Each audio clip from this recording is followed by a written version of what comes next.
Let me ask you a question about politics.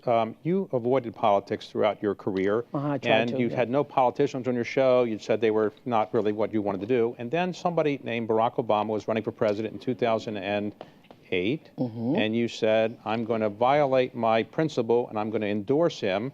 And it seemed to work out. It helped him a great deal, you might say, I think. Interestingly enough, it wasn't the kind of thing, again, I operate from what feels like the right thing to do. You would be stunned at how little I thought about, was it the right thing or what it was going to cost me. I did it because I felt compelled to do it. I felt from the time I saw him in 2004 at the convention, and I was in Chicago and I'd seen him as a senator around, and I saw that, like everybody else did, that convention in 2004.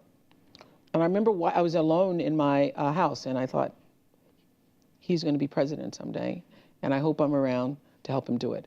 So I started telling him in 2004 and 2005, when you run for president, let me know. When you run for president, let me know.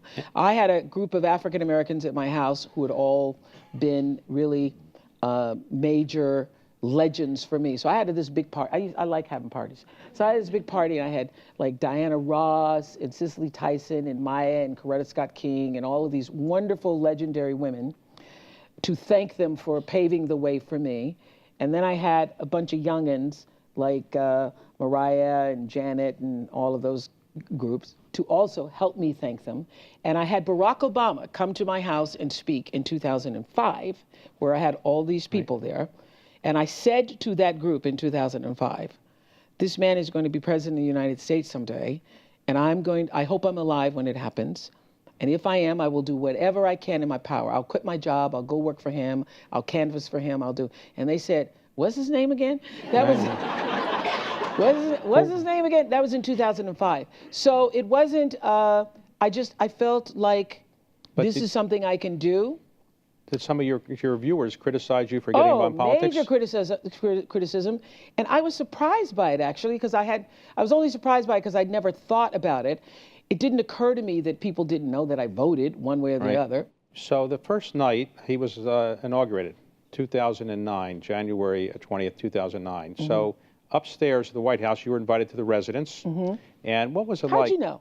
Well, I know. Okay. And so I was wondering what it was like. Here, African Americans are in the residence of the White House. The president's African American, and this is a house that's built by slaves. And what was the emotion like that first night? You got somebody elected president of the United States. You helped him get elected.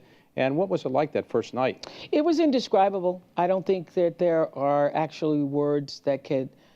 I heard Dave Chappelle actually on Saturday Night Live talking about looking over and seeing a party recently. It wasn't the same, I don't think, as inaugural night. It was it felt surreal.